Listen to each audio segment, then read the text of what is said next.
Welcome back, lovely ladies. If you want to become the woman of your dreams, make sure to hit that subscribe button and like this video. And join our Patreon for even more exclusive content. Now, let's dive into today's story. Jessie Taylor sat at the kitchen table, her math book open before her. Beside her sat Jeff Fields, her neighbor, a boy known for his quiet nature and a knack for numbers. Algebra isn't hard if you take it one step at a time, Jeff explained patiently. Look at this problem. It's simple if you break it down. He walked her through the problem, dissecting it into manageable parts. Suddenly, the equation clicked for Jessie. She grasped the concepts with ease, something that had always eluded her in the classroom. I really want to thank you, she said to Jeff, her voice filled with gratitude. You made it seem so easy. I wish they would teach it like this in school. Just as Jeff was about to respond, Jessie's brother Chuck burst into the room. What's going on here? What's the fairy prince doing here? He asked, his voice laced with derision. Jessie bristled. He's helping me with my math, and he's not a fairy. Jeff, sensing the tension, quietly excused himself and left. Jessie turned on her brother. I wish you would watch your mouth, Chuck. Jeff is a nice boy. He's just quiet and not really into sports, but that's no reason to call him names. You embarrassed me in front of him. Chuck shrugged. I'm sorry if I embarrassed you, but he just doesn't seem very masculine to me. He's kind of wimpy. I've never seen him stand up for himself. Jessie retorted, well, just watch your mouth in the future. You may be my older brother, but you have a lot to learn about treating people with respect. 2 weeks later, Jeff saw Jessie in her driveway. I know you're good with cars, he said, approaching her.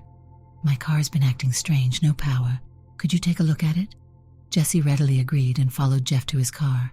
A quick inspection revealed a fouled spark plug. I can fix it, she declared, confident in her abilities. She quickly retrieved a set of new spark plugs and soon had the engine purring smoothly. I've changed your spark plugs and adjusted the carburetor, she explained. It should run much better now.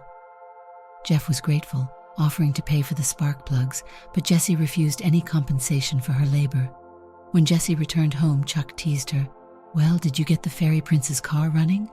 Yes, and I wish you would stop calling him that, Jessie snapped back. He's a very nice person.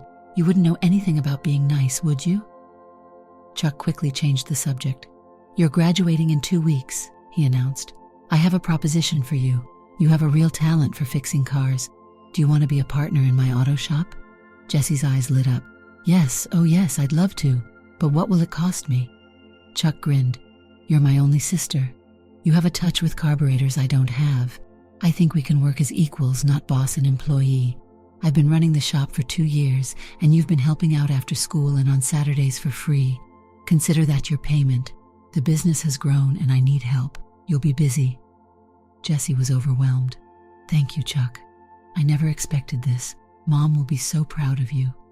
Just then, their mother, Mrs. Taylor, entered the house carrying a bag. She pulled out a dress, a vibrant green one with lace accents. Look at this, she exclaimed. It was so pretty, I just had to get it for you. Jessie examined the dress with a sigh. Thank you, Mom, but you know I don't like wearing dresses. Mrs. Taylor shook her head. You'll have to start wearing dresses if you want to attract a man. You're about to graduate, and you still don't have a steady boyfriend. It's time to start attracting attention. This dress will do the trick.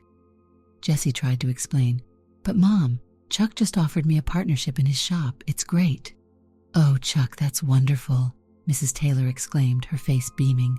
You've surprised me. This family is the most important thing in my life.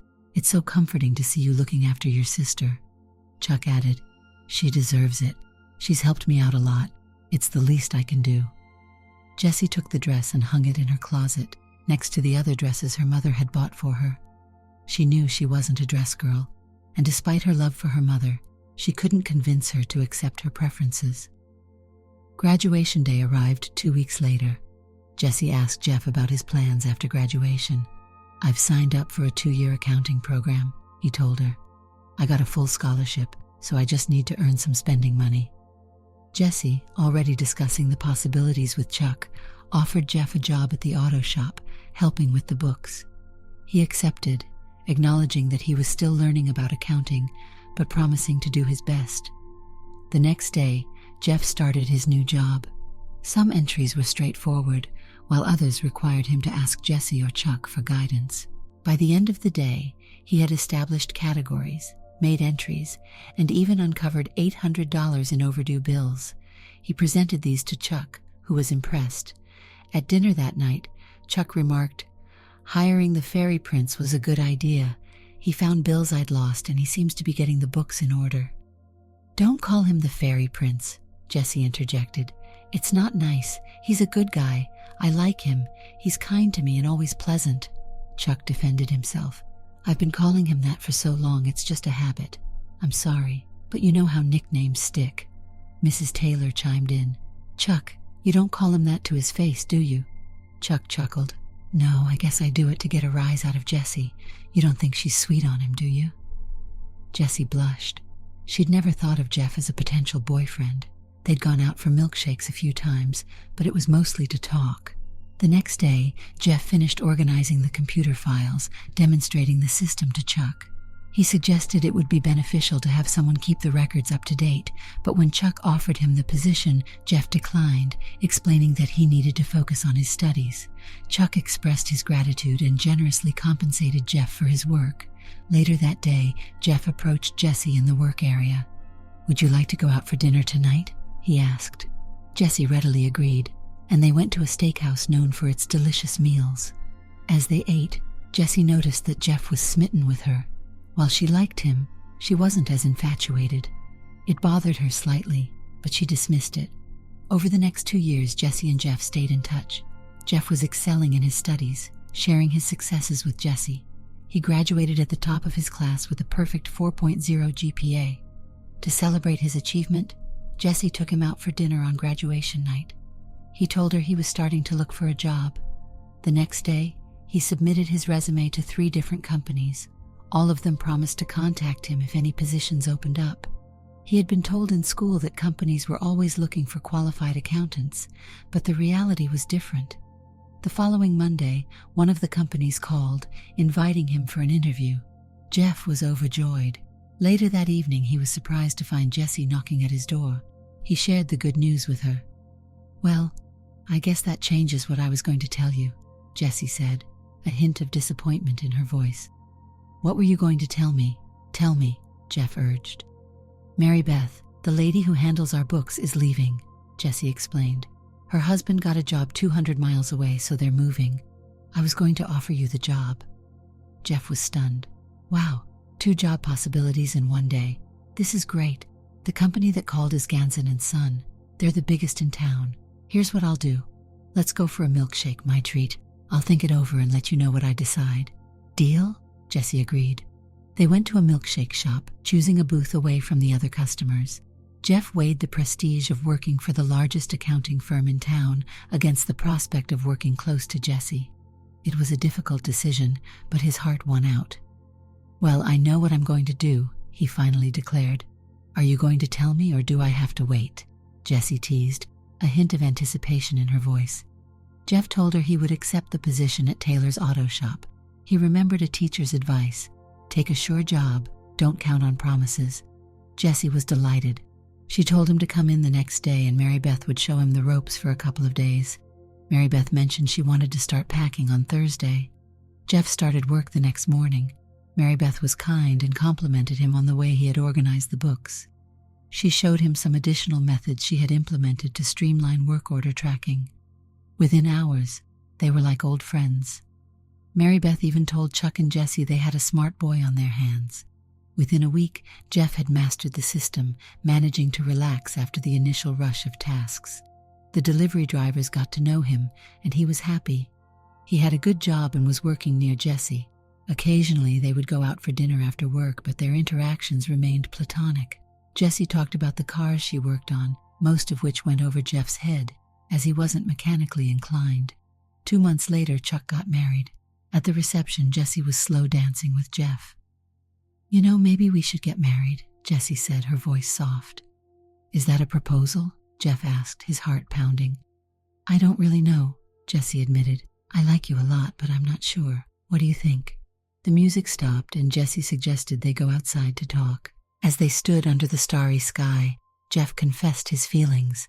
"Jessie," he began, his voice earnest, "I've been in love with you since high school. I've dreamed of marrying you, but you never gave me any indication of your feelings, so I was afraid to say anything. I think you treat me more like a brother than a lover. Don't get me wrong, I don't mind it." Jessie sighed. "I have feelings for you, strong feelings, but I'm not sure if it's true love. I know you like me a lot, and I think you took this job because of me. I thank you for that. You're special to me. But you might need someone who will cook for you, keep the house tidy. I'm not a cook or a homemaker. I hate cleaning. You deserve better than what I can offer. You deserve a feminine woman who will shower you with love. I don't know if I can do that. I'm sorry." Jeff took her hands, his gaze filled with tenderness. "Don't worry about cooking or cleaning. I do those things now for myself, and it's not so bad. I'm actually more comfortable with cooking and cleaning than yard work." Jessie smiled, a hint of hope in her eyes. "When you put it that way, maybe we can make this work. Do you want to marry me?" Jeff's face lit up. Yes, I do." They went inside to share the news with Chuck and his new bride. When they told Mrs. Taylor, she exclaimed, "Well, it's about time you two woke up. I always knew you two would end up together, but someone wasn't seeing the signs. I won't say who, but my daughter can be blind sometimes. Jeff, welcome to the family. You make me very happy." The following week, they started planning.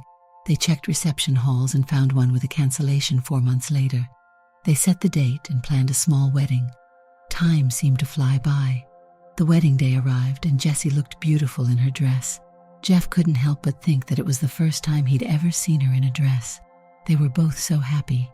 Their wedding night was a bit awkward at first, but eventually Jeff felt like he was in heaven, and Jessie shared his feeling.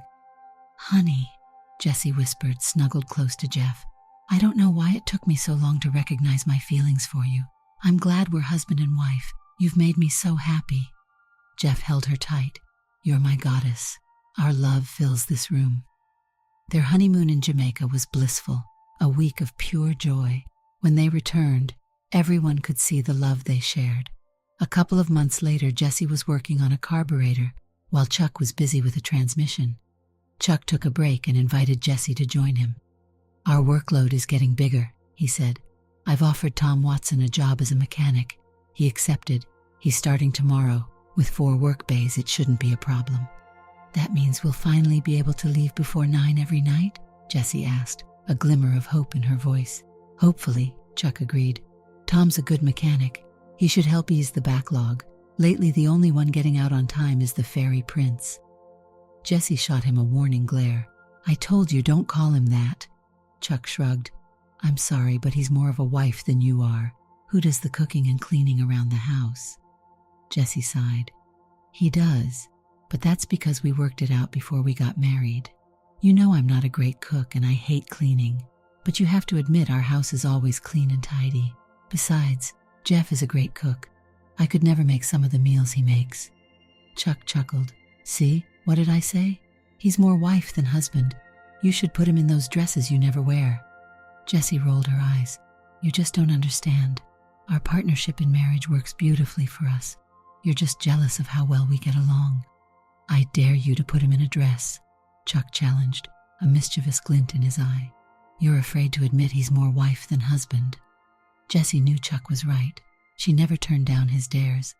"You expect him to come to work in a dress?" she asked incredulously. Chuck grinned.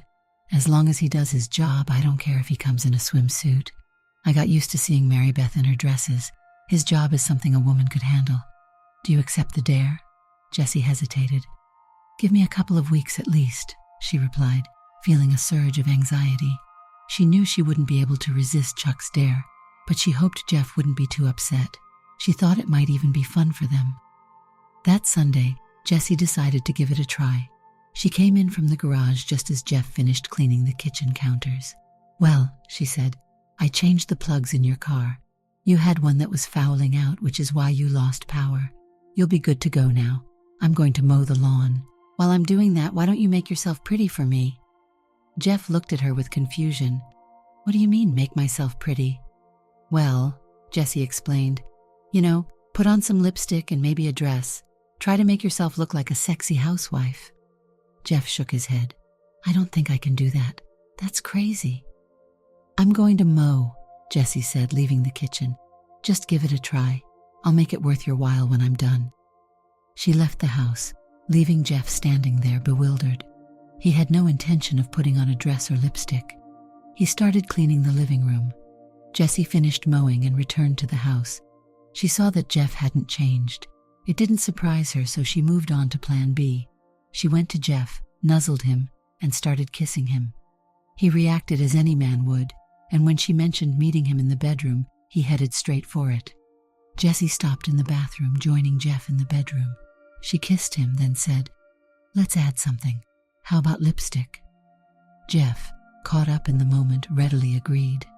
He watched as Jessie removed the cap from the lipstick, and before he knew it, his lips were coated with a bright red shade. She kissed him again, telling him he looked sexy.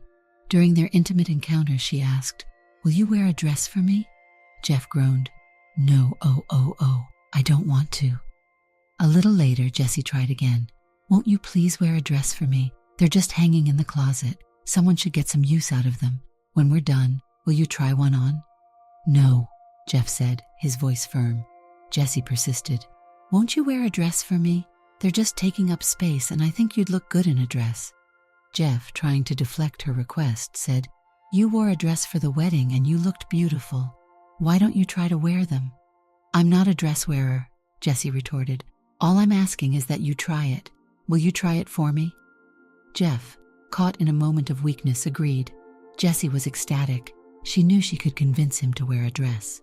They finished their lovemaking, and Jeff reached for his undershorts. No, Jessie said, stopping him.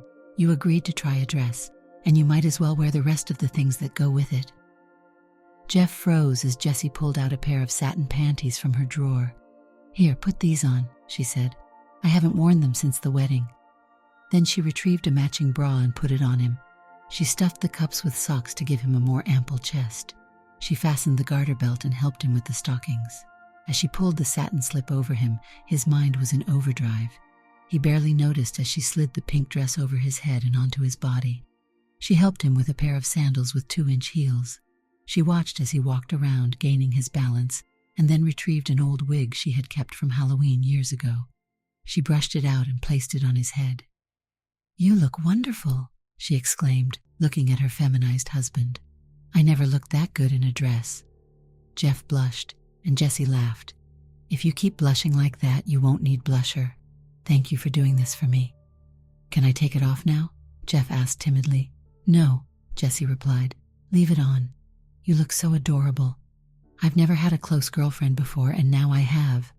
Jeff couldn't understand why he felt so submissive. He just couldn't bring himself to deny Jessie anything.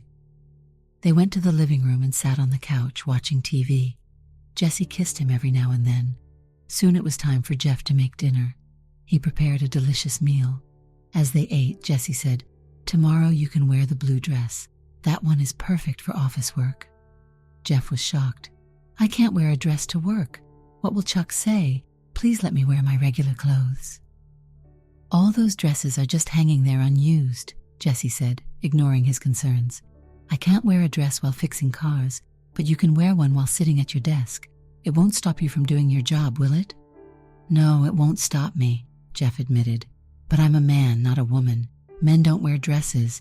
You didn't answer my question. What will Chuck say? Chuck doesn't care, Jessie said. It was his idea, so tomorrow you can wear the blue dress. What do you mean it was his idea? Jeff asked, confused. He dared me to put you in a dress, Jessie explained. I don't know why, but I've never backed down from one of his dares. He knows he has a hold over me when it comes to dares. I'm sorry, but that's just how I am.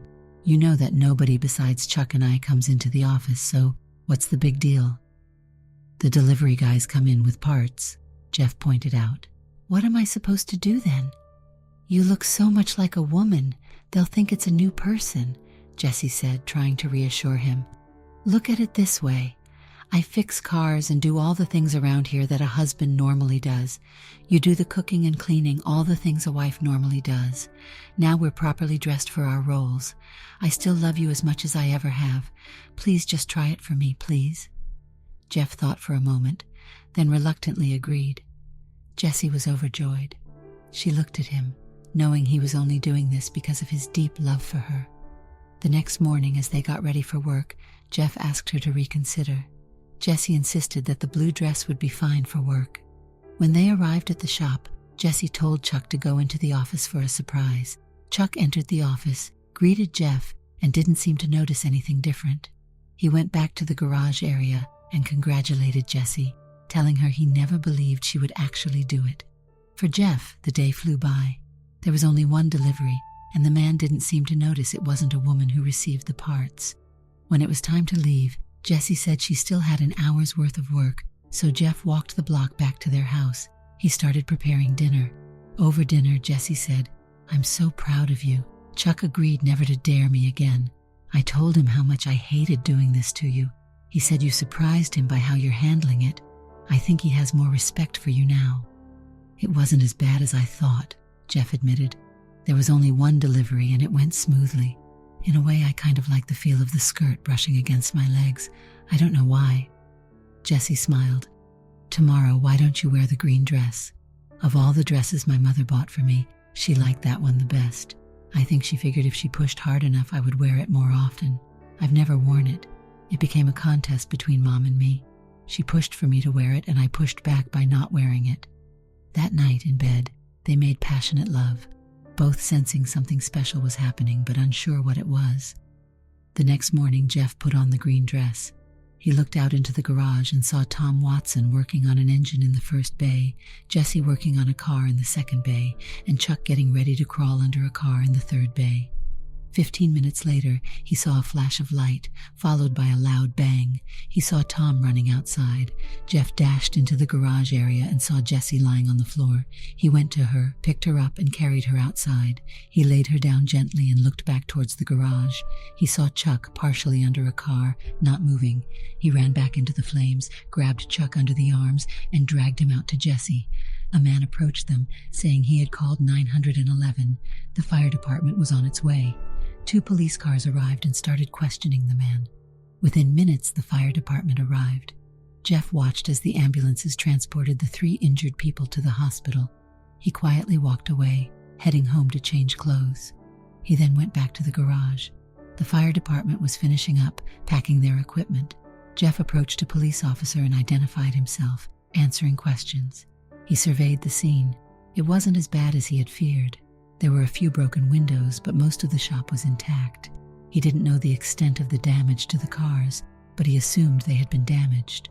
He heard the man who had called 911 talking to a TV reporter, explaining how a woman in a green dress had saved 2 people.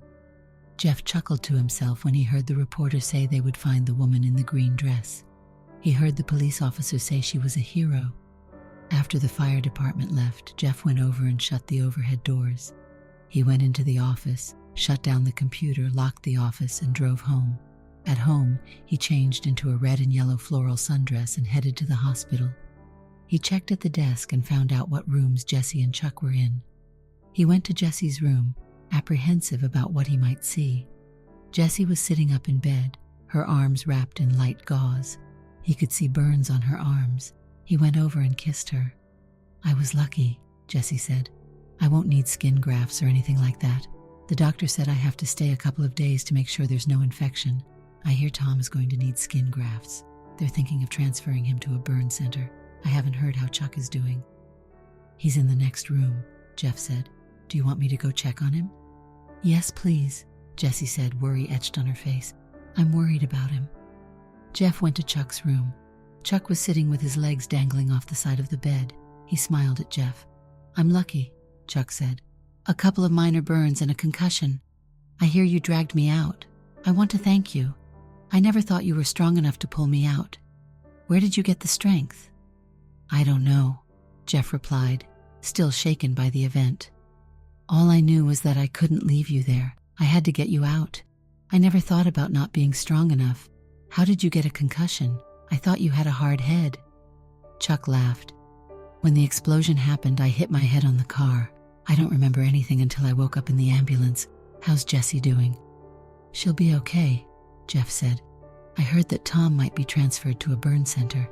I guess he got the worst of it. Jesse's next door. Chuck asked Jeff to help him get to Jesse's room. As they entered, they heard the newscaster say, "There was an explosion at Taylor's auto shop. 3 people were injured and are in the hospital. We, along with the police, are looking for a woman in a green dress who saved 2 of the people. We'll update you as we learn more." Chuck smiled at his sister. Jessie told them she was fine, just a little burning sensation on her arms. She looked so sad that Chuck asked her what was wrong. "I should never have made Jeff wear a dress," she said, her voice trembling. "You should never have dared me. I feel terrible about what I've done. Jeff is too good to me. I took advantage of him." Chuck reached out and patted her hand. "Jessie, I'm sorry about that. I'll never dare you again. I'm afraid I may have some bad news. You're only going to be a 37.5% owner in the business." "Why?" Jessie asked, confusion clouding her eyes. "What have I done?" "You haven't done anything wrong," Chuck said. "From now on, there's going to be 3 owners of Taylor Auto Shop. Do you want to know who the 3rd owner is?" "Yes, of course," Jessie said, her curiosity piqued. "I don't know how I can thank someone who did something so special for me," Chuck said, his voice filled with sincerity. "So I'm making Jeff a quarter owner too. Is that all right with you?" "Yes! Oh, yes!" Jessie exclaimed, her heart overflowing with gratitude. Chuck turned to Jeff. "Jeff, I want to apologize to you for all the bad things I've said to and about you. You're a great guy. I know I owe my life to you. I'm proud to call you my brother-in-law." Just then, Diane, Chuck's wife, entered the room. "I came as soon as I heard," she said. She and Chuck headed back to his room. Jessie turned to Jeff. "I have something important to tell you. When I came in, they did all kinds of tests. You need to go home and change. I don't want to see you in a dress anymore. Besides, you're going to want to look like a man when the baby gets here."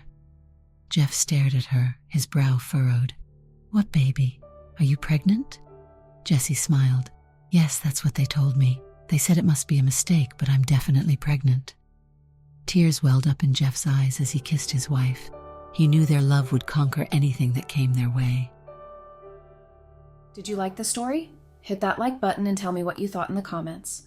Do you want to hear more stories? Subscribe and hit the bell. For exclusive content and early access, check out our Patreon. You can find the link in the description, or you can watch any of the videos shown on my right. Thank you for watching and see you in the next video.